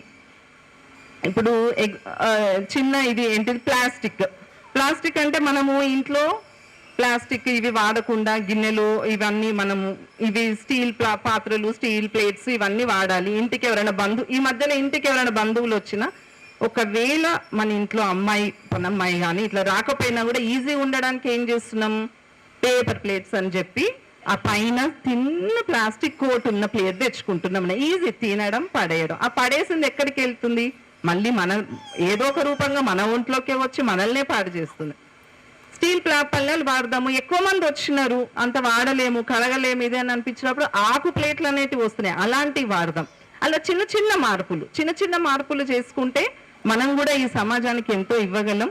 మన పిల్లల్ని కూడా మన ఆడపిల్లల్ని కూడా మన ఆ వీర నారీ మనుల అదిలో మనం కూడా పెంచగలుగుతాము. మనకు ఇంతటి చక్కని అవకాశం అసలు ఎవరు ఇది చెయ్యరు. ఎందుకు, మాతాజులు 4 రోజుల నుండి కష్టపడుతున్నారు. ఈ రోజు 5 గంటలు 4:30కి వెళ్ళిపోవాల్సిన వాళ్ళు ఈరోజు 8 అవుతుంది. మన గురించి మనలో చైతన్యం కల్పించడం గురించి మన విద్యాభారతి విద్యాపీఠం సంస్థ మన విద్యామందిర్ పాఠశాల వారు ఇంత మంచి కార్యక్రమం అరేంజ్ చేశారు. వాటిని మనం నిత్య జీవితంలో అన్వయం చేసుకొని మనము ఎప్పటికీ దీన్ని దృష్టిలో ఉంచుకొని మన జీవన విధానాన్ని కొనసాగించాలని కోరుకుంటూ ఇంత మంచి అవకాశం ఇచ్చినటువంటి పాఠశాల ప్రబంధకారిణి సభ్యులకి ఆచార్యులకి అందరికీ కూడా నా యొక్క ధన్యవాదాలు. మాతృదేవోభవ, పితృదేవోభవ, ఆచార్య దేవోభవ. పాదార విందములకు నమస్కరిస్తూ తల్లి తండ్రి గురువు నన్ను నడిపించినటువంటి నా పెద్దలందరికీ నమస్సులు తెలియజేస్తూ, యాదేవి సర్వభూతేషు శక్తి రూపేణ సంస్థిత నమస్తస్యై నమస్తస్యై నమస్తస్యై నమో నమః. 84 లక్షల జీవరాశులలో ఉన్నటువంటి శక్తి స్వరూపిణి అయినటువంటి అమ్మా నీకు నమస్కరిస్తూ, అన్ని జీవ జంతు జాలాలలో నిక్షిప్తమైనటువంటి ఆ శక్తి స్వరూపమైనటువంటి ఆ జగన్మాతకు నమస్కరిస్తూ, ఆ జగన్మాత స్వరూపంగా ఈ భూమిపై నిలిపినటువంటి మాతృమూర్తులకు అందరికీ కూడా సప్తశక్తి సంఘం విద్యాభారతి అఖిల భారత విద్యాభారతి సంస్థాన్ ఆధ్వర్యంలో నిర్వహిస్తున్నటువంటి మాతృ సమ్మేళనాలకి విచ్చేసినటువంటి ఆ జగన్మాత స్వరూపమైనటువంటి భారతమాత బిడ్డలందరికీ కూడా నమస్సులు తెలియజేస్తూ, అందరికీ శుభాకాంక్షలు. పెద్దలు, సభావేదికపై ఉన్నటువంటి పెద్దలు, ముంగటున్నటువంటి మాతృమూర్తులు, కొన్ని విషయాలు మనము గుర్తు చేసుకుందాం. నేను అధ్యయన విద్యార్థినే. కొంత నాపై ఆ భారతమాత బాధ్యతగా నాకు కొన్ని అప్పగించింది, నాకు తెలియకుండానే. అందులో శోధన చేస్తూనే అధ్యయనం చేస్తూనే మీ ముందు కొన్ని విషయాలు చెప్పేటటువంటి మహద్భాగ్యము ఆ భారతమాత నాకు కల్పించింది. మొదటగా భారతమాతకు జయజయలు తెలుపుతూ, ఆ శ్రీకృష్ణ పరమాత్మ చెప్పినటువంటి విభూతి యోగంలో ఉన్నటువంటి 34వ శ్లోకం, పూర్తి శ్లోకం చూద్దాం ఒకసారి. మృత్యు సర్వహర్షాహం ఉద్భవశ్య భవిష్యతాం కీర్తి శ్రీ వాక్చ నారీణాం స్మృతిర్మేధా ధృతిక్షమా. చూడండి, ఈ 84 లక్షల జీవరాశులలో నేను ఎవరి యందు కొలువై ఉంటాను ఈ సప్త గుణాల రూపంలో అని భగవంతుడు చెప్పే క్రమంలో ఆ స్త్రీమూర్తిలో సహజంగా నిక్షిప్తమై ఉన్నటువంటి ఈ సప్త గుణాల రూపంలో వాళ్ళలో భగవంతునిలో నేను కొలువై ఉంటాను, భగవంతుని వలె ఆ మాతృమూర్తిలో కొలువై ఉంటాను ఈ సప్త గుణాలతో అని శ్రీకృష్ణ పరమాత్మ చెప్పడం జరిగింది. అంటే మన లోపల ఉన్నటువంటి సహజ గుణాలు ఏవైతే ఉన్నాయో ఈ సప్త గుణాలు సందర్భానుసారంగా దేశ ధర్మకాల పరిరక్షణలో మన భారతీయ వికాసంలో ఎందరో మహిళలు వీరాంగనలు తమ ప్రాణాలను పణంగా పెట్టి దేశ ధర్మ సమాజ పరిరక్షణలో తమని తాము అర్పితం చేసుకున్నారు. కాబట్టి నేటికి కూడా వాళ్ళని మనము గుర్తు చేసుకుంటున్నాం, స్మరించుకుంటున్నాం. ఇక్కడ కనిపించినటువంటి వీరమాతలు వీరాంగనలు ఎవరైతే ఉన్నారో దాదాపు 800 ఏళ్ల శతాబ్దం, 800 ఏళ్ల క్రితం, 500 ఏళ్ల క్రితం, 300 ఏళ్ల క్రితం ఏలినటువంటి వీరాంగనలు, మహారాణులు మన దేశంలో ఈ భారత భూభాగాన్ని ఏలినటువంటి వీరమాతలను మనం చూసాం కదా. అలా ఒక్కసారి మన లోపల ఉన్నటువంటి ఈ సప్త శక్తులు ఏవైతే ఉన్నాయో ఆ శక్తులను జాగృతం చేస్తూ తమని తాము ఈ దేశ ధర్మ సమాజ పరిరక్షణలో నేటికి మనం గుర్తుంచుకునేలా జీవించినటువంటి కొద్దిమంది వీరాంగనల గురించి మనము తెలుసుకుందాం. మొదటగా ఒకసారి మనం వేదాలకు వెళ్ళినట్లయితే, వేద యుగానికి వెళ్ళినట్లయితే ఎంతో మంది విద్వత్తు కలిగినటువంటి జ్ఞాన సంపద కలిగినటువంటి ఋషికలు మనకు దర్శనమిస్తారు. వారిలో మొదటగా మనకు ఉభయ భారతి. చూడండి, ధర్మ సందేహం ఏర్పడినటువంటి సందర్భంలో ఆ శంకరాచార్యుల వారిని తన భర్తకు బాసటగా నిలిచి ధర్మ సందేహాలను తీర్చి నవరత్నాలలో ఆ ధర్మ వేద పరిషత్తులో విద్వత్తు కలిగినటువంటి జ్ఞాన సంపద కలిగినటువంటి ఋషికగా తను మనకు ఉభయ భారతి వేదాలలో చెప్పబడింది.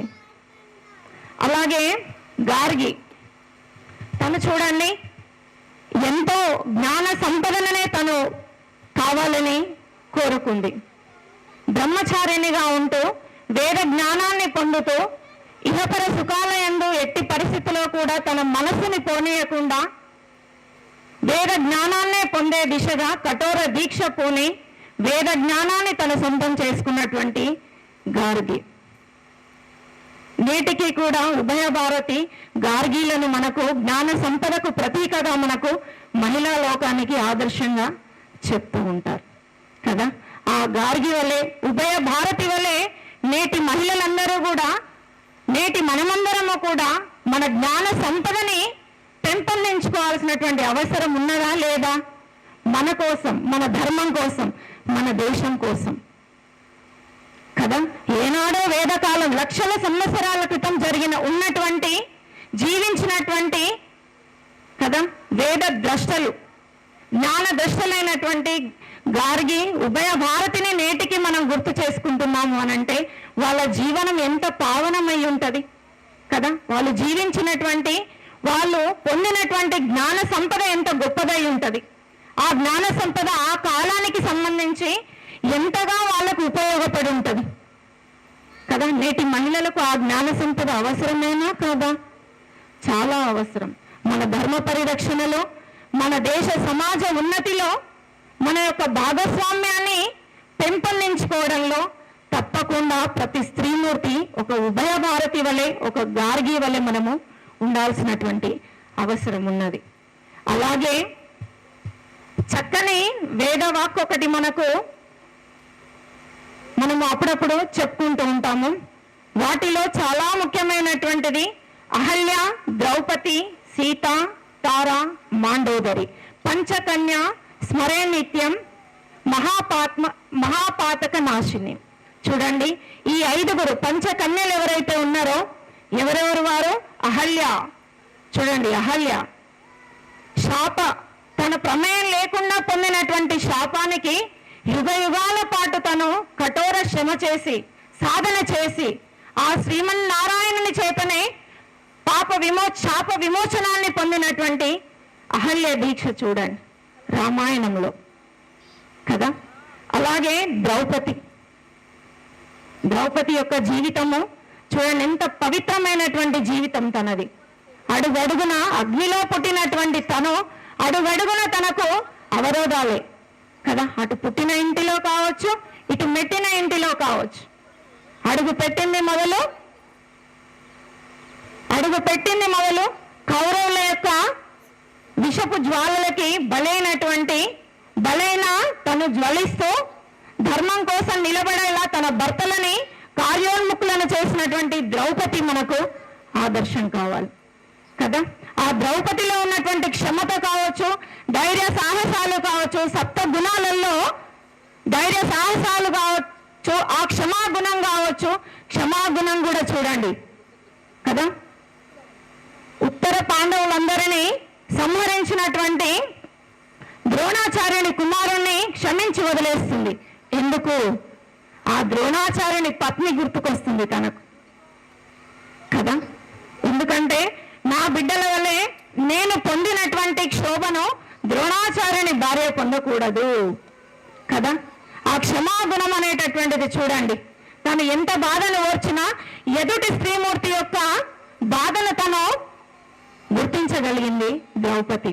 అలాగే లాక్షాగృహంలో దహించిపోతున్నా సరే నేనున్నాను అని తన భర్తలకందరికీ కూడా ధైర్యం ఇచ్చినటువంటి ధైర్యశాలి ద్రౌపది. ఎంత అవమానాలు పొందింది చూడండి కదా. తనకున్నటువంటి ఓపిక కావచ్చు, ఆ దయార్థ హృదయం కావచ్చు, తను నమ్మినటువంటి దైవం పైన తనకున్నటువంటి అపారమైనటువంటి విశ్వాసం కావచ్చు, ఎంతో కష్టకాలంలో సైతం తను అందరినీ మెప్పించగలిగింది. ధర్మ పరిరక్షణలో ధర్మమే జయించేలా తను ముందు నడిపించగలిగింది ద్రౌపది. ఆ ద్రౌపదిలో ఉన్నటువంటి గుణాలన్నీ మనకు నేడు ఉండాలి కదా కదా. ఎందుకంటే ఆధునిక జీవనంలో మనము జీవిస్తున్నాం కదా. అప్పుడున్నటువంటి పరిస్థితులు ఇప్పుడు ఉన్నాయి. అప్పుడు ఉన్న అధర్మము ఇప్పుడు కూడా ఉంది. అప్పుడున్న రాక్షసులు దానవులు ఇప్పుడు ఉన్నారు కదా. కాబట్టి మన దేశ వికాసంలో మన వేదకాలంలో ఉన్నటువంటి వీరందరినీ కూడా మనం ఒకసారి గుర్తు చేసుకోవాలి. వారిలో నిక్షిప్తమైనటువంటి సప్త గుణాలన్నీ కూడా మన లోపలనే ఉన్నాయి. సాక్షాత్ శ్రీకృష్ణ పరమాత్మనే చెప్పాడు, ఆ సప్త గుణాల రూపంలో నీలో కొలువై ఉన్నాను, భారత నారి రూపంలో కొలువై ఉన్నాను కదా. రమారావు అక్క గారు ఒక మాట చెప్తూ ఉన్నారు, మనమంతా మేకలమేనా లేదా మేకల్లో కలిసిపోయినా పులులమా? కాదు కాదు, నాకు అనిపించింది మేకలం కాదు, ఆ మేకల గుంపులో ఉన్న పులులము కాదు, ఆ పులిని సైతం సవారీగా చేసుకొని నిలిచినటువంటి ఆ దుర్గామాత స్వరూపం మనమంతా కదా కదా. ఆ పులిని సైతం, ఆ పులిని సైతం కదా సింహవాహిని అయి ఈ జగత్తుని నడిపించినటువంటి ఆ జగజ్జనని స్వరూపులం మనమంతా.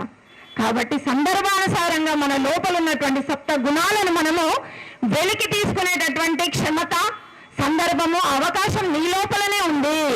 కాబట్టి జాగృతం కావాలి మన దేశం కోసం, ధర్మం కోసం, భారతీయ సజ్జన సమాజ నిర్మాణం కోసము.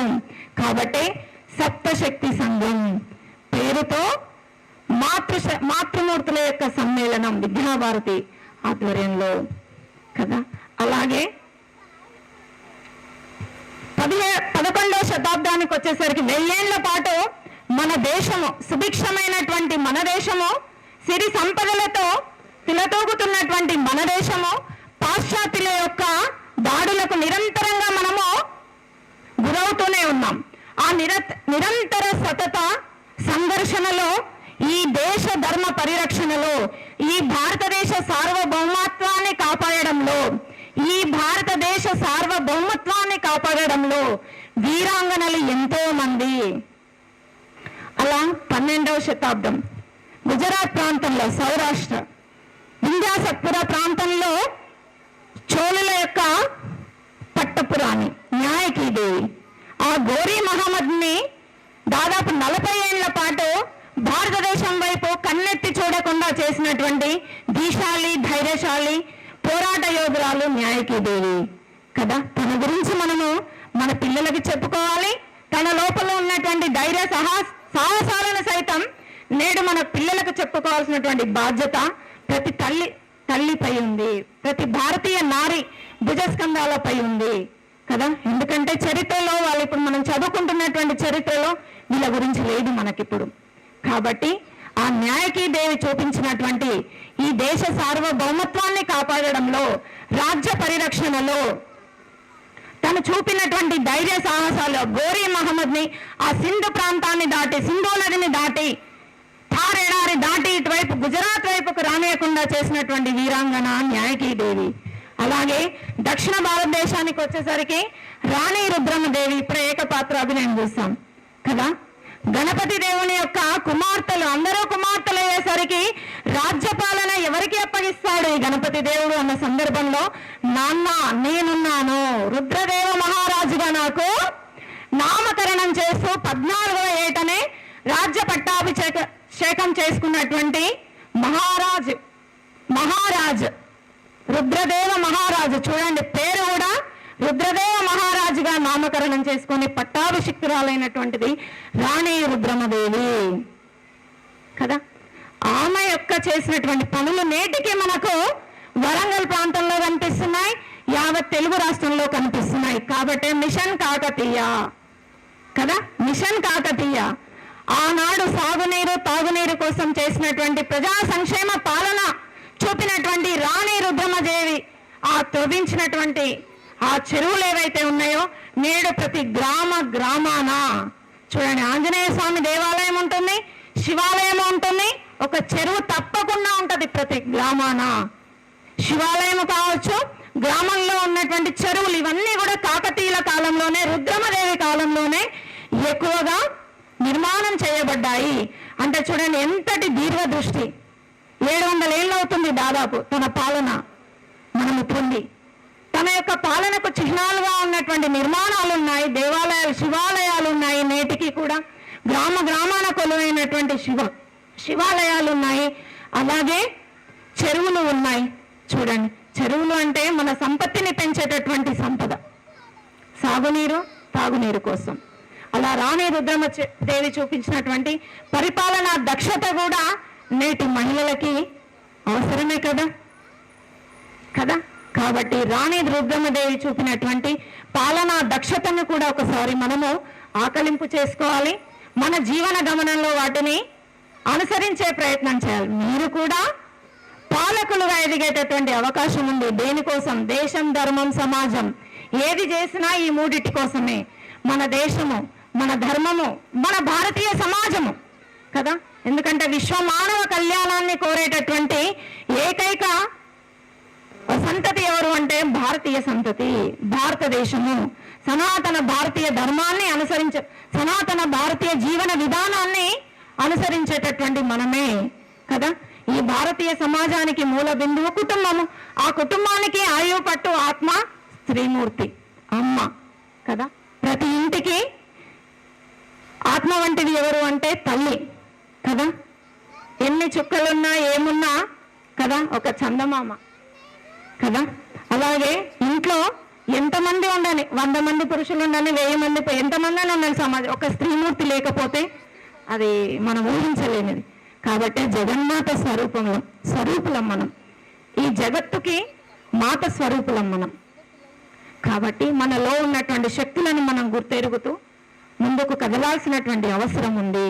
కాబట్టి మాతృ సమ్మేళనాల ద్వారా మనలో ఉన్నటువంటి శక్తిని జాగృతం చేస్తూ భారతీయ సజ్జన సమాజ నిర్మాణంలో మన పిల్లల తల్లులు కూడా భాగస్వామ్యం కావాలి అనేటటువంటి సదుద్దేశమే. అలాగే 16వ శతాబ్దానికి వచ్చేసరికి భారతదేశం 1000 ఏళ్ల పాటు సతత సంఘర్షణలో మన ధర్మ పరిరక్షణలో ఉండేటటువంటి ఆ సందర్భంలో రాణి దుర్గావతి, మధ్య భారతాన్ని ఏలినటువంటి గోండు రాణి దుర్గావతి. చూడండి, గోండు రాణి, ఆ గిరిజన బిడ్డ, ఎంత చక్కని రూప లావణ్యంతో ఉన్నటువంటి తను తిరగనటువంటి ఆ సత్పురా పర్వతాలలో, ఆ మధ్య భారతంలో ఉన్నటువంటి తను ఆ అడవులలో ప్రతి చెట్టు పుట్ట నితాంత అపార భూతతయ కలిగినటువంటి తత్వము స్త్రీమూర్తిలో సహజంగా ఉంటుంది. మన చుట్టూ ఉన్నటువంటి ప్రాణుల పట్ల, జీవుల పట్ల ఆదరణ భావం కలిగినటువంటి జీవన శైలి మనది. అలా మధ్య భారతంలో రాణి దుర్గావతి గజదళాన్ని, 5000 గజదళాన్ని తను ఏర్పాటు చేసుకుంది. ఒక గోండురాణ పాలకురాలిగా.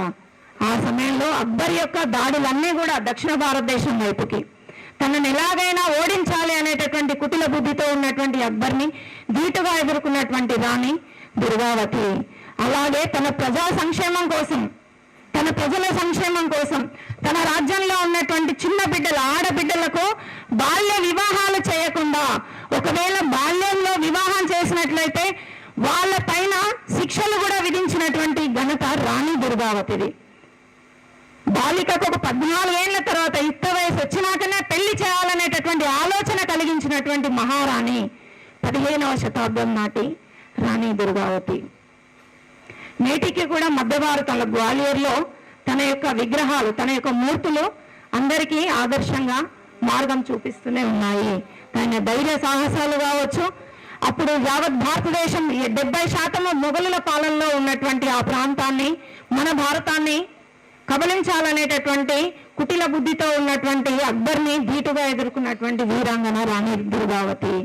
చూడండి, ఆమెలో ఉన్నటువంటి ధైర్యము, క్షమత మనందరిలో ఉండాలి కదా. రాణి దుర్గావతి యొక్క చరిత్రను మనం తెలుసుకొని నేటి పిల్లలకు మనం తెలియజేయాల్సినటువంటి అవసరం ఉన్నది. అలాగే ఇంకొక వీరాంగన ఇక్కడ అందరూ ఉన్నారు చూడండి ఒకసారి. ఇంకొక వీరాంగన 16వ శతాబ్దంలో పోర్చుగీస్ వారు, యూరోప్ దేశాల వాళ్ళు మన భారతదేశానికి వ్యాపారం కోసమై వస్తున్న సందర్భంలో పోర్చుగీస్ వాళ్ళు భారతదేశానికి పశ్చిమ తీరాన, అరేబియా సముద్రపు పశ్చిమ తీరాన్ని కబలించాలనేటటువంటి సందర్భంలో ఉల్లాల మహారాణి రాణి అబ్బక్క చౌత, ఈమెకు అభయరాణి అని పేరు కదా. ఈ పోర్చుగీస్ వాళ్ళని ఎదుర్కొనేటటువంటి సందర్భంలో పోర్చుగీస్ వాళ్ళ యొక్క కుటిల నీతిలో పడ్డటువంటి తన భర్తను సైతం, మాంగళ్యాన్ని సైతం వద్దనుకుందా ఆమె. దేనికోసము? తన రాజ్య పరిరక్షణ కోసము, తన ప్రజా సంక్షేమం కోసం రాణి అబ్బక్క చౌత పుట్టగి తన నౌకాదళాన్ని, మొట్టమొదటి మహారాణి నౌకాదళ పరిరక్షణ నౌకాదళాన్ని ఏర్పాటు చేసుకున్నటువంటి వీరాంగన రాణి అబ్బక్క చౌత. నేటికి కూడా కర్ణాటక ప్రాంతంలో తన యొక్క వీరగాథలను జానపద కథల రూపంలో, పాటల రూపంలో ఇప్పటికీ కూడా సామాన్యమైనటువంటి అక్కలు చెల్లెళ్ళు పాడుకుంటూ ఉంటారు కదా. విదేశస్తులను తన రాజ్యం వైపుకి అడుగు పెట్టనీయకుండా చేసి 45 ఏళ్ల పాటు రాజ్యపాలన చేస్తుంది రాణి అబ్బక్క చౌత.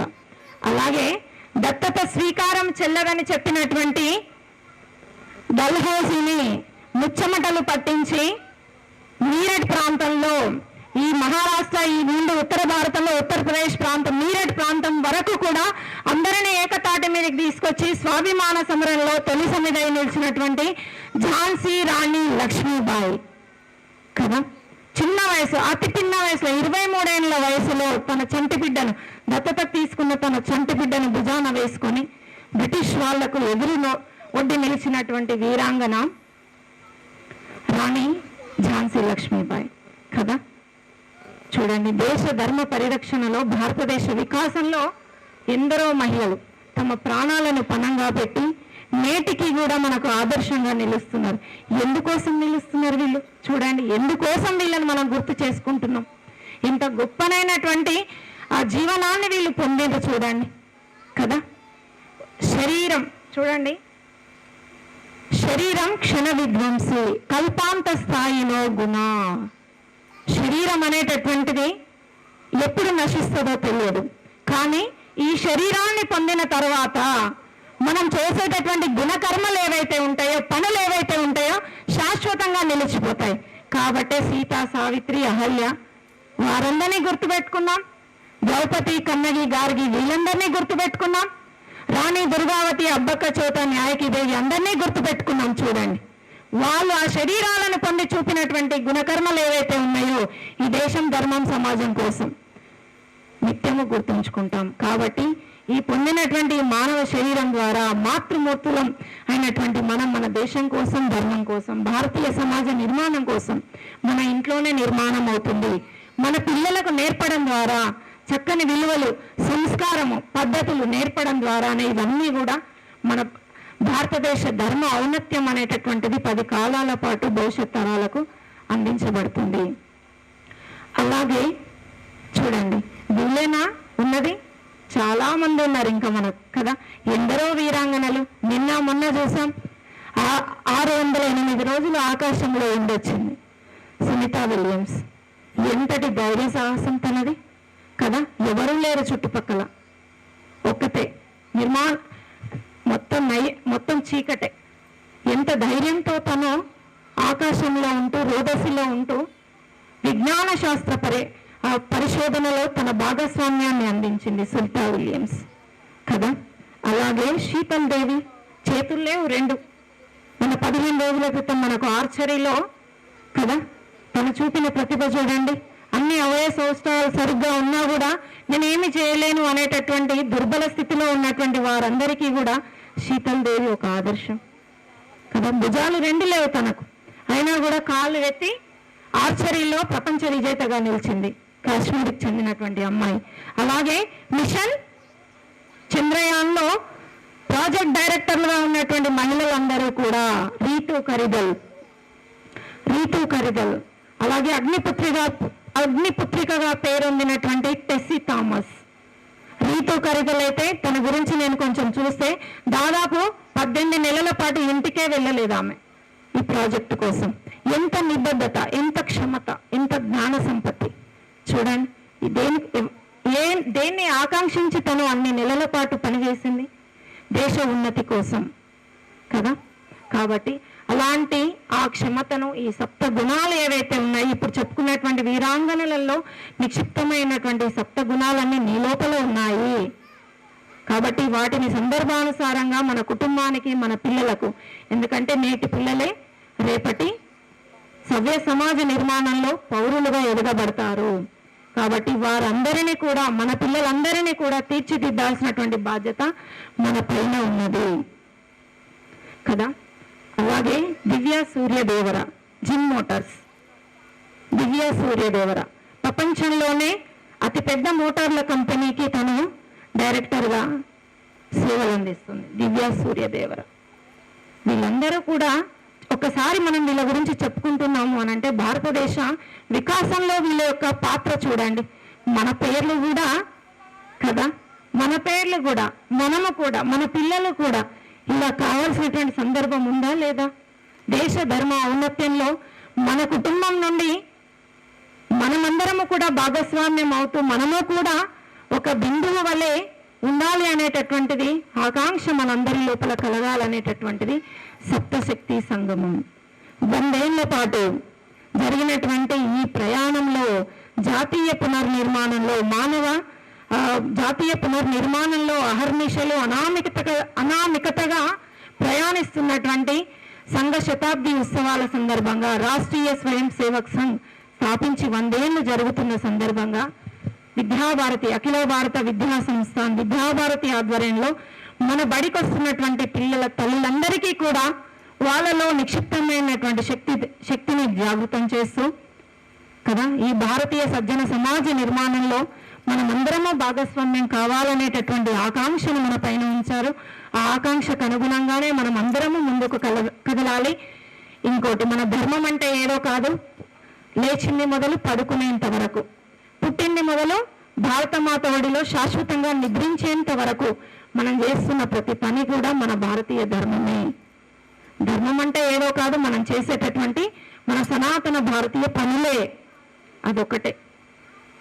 విశ్వమానవ కళ్యాణానికి సవ్యమైనటువంటి దారిని చూపించేటటువంటి ధర్మము, ఆచార పద్ధతులు, మన కట్టు బొట్టు ఇవన్నీ మన యుగ ద్రష్టలంతా కూడా దర్శించి మనకు ఆచారాలు పద్ధతుల రూపంలో మనకు అందించి ఉన్నారు.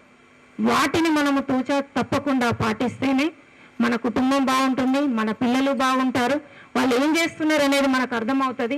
ఎందుకంటే చెప్పాను కదా, లేచిన మొదలు పడుకునేంత వరకు చేతిలో చంటి పిల్లాడు సైతం, 3 నెలల పిల్లాడు సైతం ఆ రింగ్టోన్కి ఆకర్షించబడేటటువంటి మాయాజాలంలో మనం బతుకుతున్నాం కదా. ఇలాంటి బ్రతుకు మనకు వద్దు.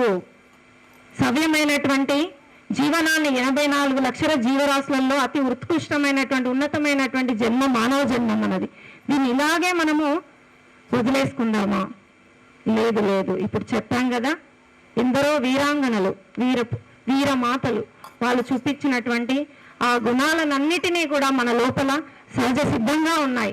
వాటన్నిటిని కూడా జాగృతం చేస్తూ చక్కని జీవితాన్ని మనం పొందుతూ మన పిల్లలందరూ పొందేలా ఆధునికత అనేటటువంటిది మన ఆహార్యంలో కాదు, ఆలోచనలలో ఉంచుకోవాలనేటటువంటిది ప్రతి మాతృమూర్తి ఉంచుకోవాలని తలుస్తూ, ఆధునికత అనేటటువంటిది మన ఆహార్యంలో కాదు ఆలోచనలో ఉంచుకోవాలనేటటువంటి ఆ విజ్ఞప్తిని మేము ముందుంచుతూ మీ వడిలో ఉంచుతూ చక్కనైనటువంటి భారతీయ పౌరుల నిర్మాణం మీ చేతిలో ఉంది అని తెలియజేస్తూ చక్కని కుటుంబ వ్యవస్థకి భారతీయ సమాజానికి మూలమైనటువంటి కుటుంబ వ్యవస్థకు మాత సమాజ నిర్మాత మన చేతిలోనే ఉందని తెలియజేస్తూ ఆ భారత మాతను ఒక్కసారి జయజయలు తెలుపుతూ ముగించుకుంటాను. నిటారుగా కూర్చోండి అందరూ మంచిగా చేతెత్తి చక్కగా బోలో భారత్ మాతాకి, బోలో భారత్ మాతాకి.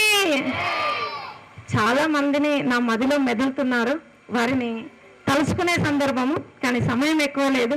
వాళ్ళందరినీ నా మనసులో ఉంచుకుంటూ వాళ్ళ యొక్క ప్రేరణ నా లోపల మీ లోపల ఉండాలని కోరుకుంటూ టెక్నాలజీని మన ఉన్నతికి ఉపయోగించుకోవాలని కోరుతూ అవకాశం ఇచ్చినటువంటి భారతమాతకు, అలాగే అవకాశం నాకు ఇలా కలిసి వచ్చి ఈ విద్యాభారతి క్షేత్రమందు నేను ఒక బిందువునై మీ ముందు నిలిచినందుకు అందరికీ నమస్సులు తెలియజేస్తూ శుభం.